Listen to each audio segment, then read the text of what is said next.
আসসালামু আলাইকুম বন্ধুরা, আশা করি সবাই ভালো আছেন। পার্লারে গিয়ে হাজার হাজার টাকা খরচ করে ব্লিচ করে আসা হয় শুধুমাত্র ফর্সা ত্বকের জন্য, তাই না? এই ফর্সা ত্বকে পাওয়ার পরে যে কতটা স্কিন ক্ষতিকর হয় বা ক্ষতি হয়ে যায় আপনারা কি জানেন? হয়তোবা কেউ জানেন, জেনে শুনে করেন শুধুমাত্র ফর্সা হওয়ার জন্য। অনেকে হয়তোবা না জেনেই করে ফেলেন। তো যাই করুন না কেন, আজ থেকে স্টপ করে দিন। এটা যে কতটা ভয়ানক হতে পারে আপনার স্কিনের জন্য তা কিন্তু এখন না বুঝলেও কিছুদিন পরে গিয়ে বুঝতে পারবেন। তো রাতারাতি ফর্সা হওয়ার জন্য আমি আজকে আপনাদের জন্য ঘরোয়া পদ্ধতিতে ব্লিচ নিয়ে এসেছি। এই ব্লিচ ফেসিয়াল যদি আপনারা প্রাকৃতিক উপায়ে করেন তাহলে আপনাদের স্কিন বরঞ্চ আপনার স্কিন এতটা ফর্সা করবে যে আপনি নিজেই অবাক হয়ে যাবেন যে সামান্য ঘরোয়া পদ্ধতিতে ব্লিচ করার মতো এতটাই ফর্সা ত্বক কীভাবে। স্কিনে যদি কোনো রকম দাগ, তারপর রোদে পোড়া, ট্যান এগুলো থেকে থাকে, এগুলো সমস্ত কিছু রিমুভ করে দেবে। আপনি নিজে অবাক হয়ে যাবেন যে আপনার স্কিন কেমন ছিল আর এটা ব্যবহার করার পর কেমন হয়ে গেল। চলুন আজকে আমি আপনাদের দেখিয়ে দিই এটা ব্যবহার করতে আমাদের কি কি লাগবে আর কিভাবে এটা ব্যবহার করা যায়। তো চলুন শুরু করা যাক। আমাদের রেমেডিটা কিভাবে তৈরি করে নেব। এখানে আমি প্রথমে ক্লিনজার তৈরি করে নেব। আপনারা হয়তো বা অনেকেই জানেন যে মুখটা ফেসিয়াল করার আগে ক্লিনজার দিয়ে ক্লিন করে নিতে হবে ভালোভাবে, এরপরে তো ফলাফলটা বেশি ভালো পাওয়া যায়, তাই না? তো এই জন্য আমরা বাজারের কোনো ক্ষতিকর ক্লিনজার ব্যবহার না করে নিজেই ঘরে একদম প্রাকৃতিক উপায়ে ক্লিনজার তৈরি করার জন্য আমি এখানে দিয়ে দিলাম 1 চামচ গোলাপ জল, যেটা আমাদের স্কিনটা অনেক ভালো রাখবে। এরপর আমি যেটা দেব সেটা হচ্ছে অ্যালোভেরা জেল। এখানে আমি 1 চামচ পরিমাণ অ্যালোভেরা জেল এখানে অ্যাড করে দেব। অ্যালোভেরা জেল আর গোলাপ জল কতটা স্কিনের জন্য উপকারী সেটা কিন্তু বলে শেষ করা যাবে না, আর এটা আমরা সবাই জানি। এর সাথে এখন মেশাবো পাতিলেবুর রস। এখানে আমি বলে নিই, যাদের স্কিনে প্রচুর পরিমাণে পিম্পলস রয়েছে তারা কিন্তু এই পাতিলেবুর রসটা স্কিপ করে দিবেন এবং এর পরিবর্তে আপনারা কাঁচা দুধটা ইউজ করতে পারেন। এবার এই 3টি উপকরণ ভালোভাবে মিশিয়ে আমরা এই ক্লিনজারটি রেডি করে নেব। ক্লিনজারটা রেডি করে নেওয়ার পর যে কোনো একটি কটন প্যাডের সাহায্যে এই ক্লিনজারটি আপনার স্কিনে অর্থাৎ আপনার মুখে এই কটন প্যাডটির সাহায্যে মুখটি পরিষ্কার করে নিতে হবে। এটা আপনারা 1 মিনিটের মতো ভালোভাবে একটু মুখটা পরিষ্কার করে নেবেন। অবশ্যই বেশি জোড়াজুড়ি বা ঘষাঘষি করবেন না। তো দেখতে পাচ্ছেন বন্ধুরা, আমার হাতে যখন আমি এই ক্লিনজারটা দিয়ে এটা পরিষ্কার করতেছি, দেখেন আমার হাতটা কতটা পরিষ্কার হয়ে গেল সেটা আপনারা নিজের চোখেই দেখতে পাচ্ছেন। তাহলে কি ভাবতে পারেন যে আপনার মুখে যখন এটা ব্যবহার করা হবে কতটা ফর্সা হবে আপনার স্কিন। মাত্র ক্লিনজারটা ব্যবহার করেছি, এখনও কিন্তু আমরা যে ফেস প্যাক সেটা কিন্তু ইউজ করিনি, তাতেই দেখেন রাতারাতি কতটা ফর্সা হয়ে গেল আমার হাত। অবশ্যই কিন্তু আপনারা ট্রাই করবেন। তো এই ক্লিনজারটা কিন্তু ব্যবহার করার পর কোনো রকম পানি দিয়ে মুখ পরিষ্কার করা যাবে না। শুধু এই যে আমি যে ক্লিনজারটা নিয়ে তুলার সাহায্যে এটা পরিষ্কার করে নিচ্ছি, এটা দিয়েই পরিষ্কার করতে হবে, আর মুখটা মোছারও দরকার নেই, এটা আপনি স্কিনে শুকে যাবে। তো চলুন বন্ধুরা, এবার আমরা শিখে নেব যে আমাদের মেইন ফেস প্যাক যেটা হলো ব্লিচ।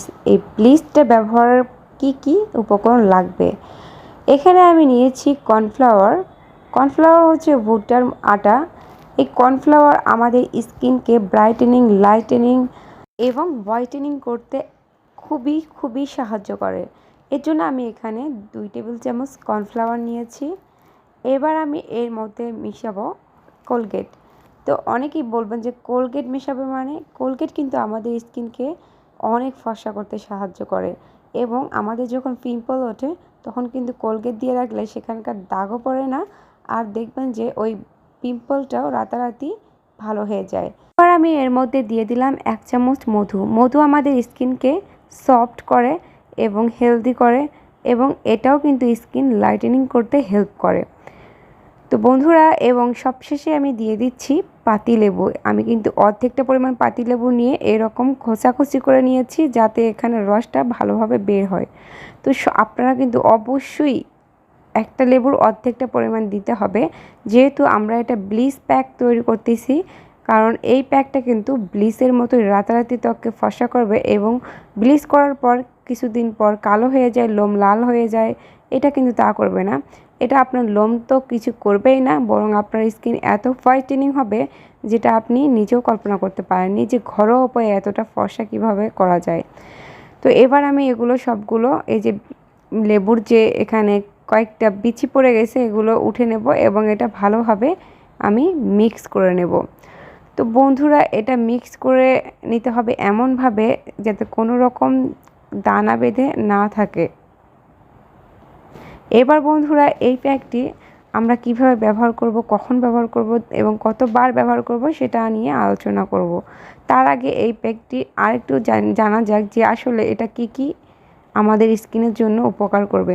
এই প্যাকটি ব্যবহার করার পর আমাদের স্কিনে যে কালো কালো দাগ পড়ে যায়, রোদে পড়া ট্যান থাকে এবং এমনকি মেস্তার মতো দাগকেও তুলতে সাহায্য করবে। এবার জেনে নেওয়া যাক এটা কিভাবে ব্যবহার করব। ক্লিনজারটি দেওয়ার পরে যখন আপনার মুখটি শুকিয়ে যাবে, এটা পরিষ্কার করে নিয়ে ক্লিনজারটা দিয়ে তারপরে এই প্যাকটি আপনি আপনার স্কিনে অর্থাৎ আপনার মুখে সুন্দরভাবে প্রলেপটি লাগিয়ে নেবেন।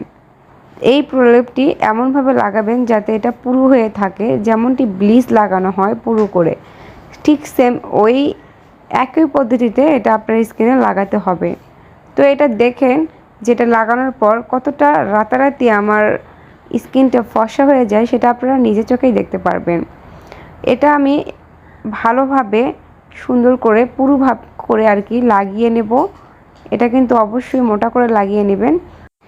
তো আমি কিন্তু এটা মোটা করে লাগিয়ে নিয়েছি। দেখেন, এটা লাগানোর পরে কিন্তু আপনাকে কমপক্ষে 15 মিনিট ওয়েট করতে হবে শুকানোর জন্য। তো 15 মিনিট পর আমার হাতটি দেখেন শুকিয়ে গিয়েছে। একবারে বেশি শুকাবেন না, তাহলে আমাদের স্কিন কিন্তু বেশি শুকালে স্কিনে টান খেয়ে যায়, তখন কিন্তু চামড়া কুঁচকে যাওয়ার সম্ভাবনা বেশি থেকে যায়। আর এটা অবশ্যই চোখের নিচের জায়গাটা এড়িয়ে লাগিয়ে নেবেন। এবার আমি এটা পরিষ্কার করে নেব। অবশ্যই এটা শুকিয়ে যাওয়ার পর আপনারা নর্মাল পানি দিয়ে খুবই সুন্দর করে মুখটা ধুয়ে নেবেন। কোনো রকম ফেস ওয়াশ ইউজ করবেন না। আমি আবারও বলছি, কোনো রকম ফেস ওয়াশ ইউজ করবেন না, যেহেতু আমরা প্রাকৃতিক ব্লিচ করে নিয়েছি স্কিনে। এবার এটা আমি পরিষ্কার করে আমি আপনাদের দেখাই আমার হাতটা কতটা ফর্সা হয়েছে এবং এটা পরিষ্কার করার পর কী ব্যবহার করতে হবে। তো বন্ধুরা, আমি কিন্তু আমার হাতটা ওয়াশ করে মুছে নিয়ে ফিরে আসছি। দেখতে পাচ্ছেন আমার হাতটা কতটা ফর্সা হয়ে গিয়েছে। তাহলে ভাবতে পারেন হাতটা যদি এরকম ফর্সা হয়, মুখটা না জানি তাহলে কত ফর্সা হবে। এবার বন্ধুরা, এটা ব্যবহার করার পর আমরা এখন মুখে সামান্য পরিমাণ অ্যালোভেরা জেল লাগিয়ে রাখবো। এই অ্যালোভেরা জেলটি খুব সুন্দরভাবে আপনার মুখে এরকম আলতো করে ম্যাসাজ করে লাগিয়ে রাখবেন। এখানে আপনারা অন্য কোনো ক্রিম ইউজ করবেন না। ওই দিনটায় যেদিন আপনারা এই প্যাকটি ইউজ করবেন, শুধু অ্যালোভেরা জেলটি সুন্দরভাবে লাগিয়ে রেখে 12 ঘন্টা পর আপনারা মুখে ফেস ওয়াশ ইউজ করতে পারেন বা ক্রিম ইউজ করতে পারেন। তো বন্ধুরা, আজকের ভিডিওটি আপনাদের কাছে কেমন লাগলো অবশ্যই আমার ভিডিওতে লাইক করবেন এবং সাবস্ক্রাইব করে পাশে থাকবেন এইরকম ভালো ভালো উপকারী টিপস পাওয়ার জন্য। এই প্যাকটি আপনারা কিন্তু সপ্তাহে 2 বার ইউজ করবেন, তাহলে অনেক ভালো রেজাল্ট পাবেন। আর যদি 3 বারও ইউজ করতে চান তাহলে তো আরও ভালো, কিন্তু কমপক্ষে 2 বার ইউজ করবেনই। আপনাদের মনে যদি আরও কোনো প্রশ্ন থাকে আমাকে কমেন্ট করে জানিয়ে দিবেন, আমি আপনাদেরকে অ্যান্সার করে দেব। আজকের মতো এখানেই বিদায় নিচ্ছি। ভালো থাকবেন সবাই। আল্লাহ হাফেজ।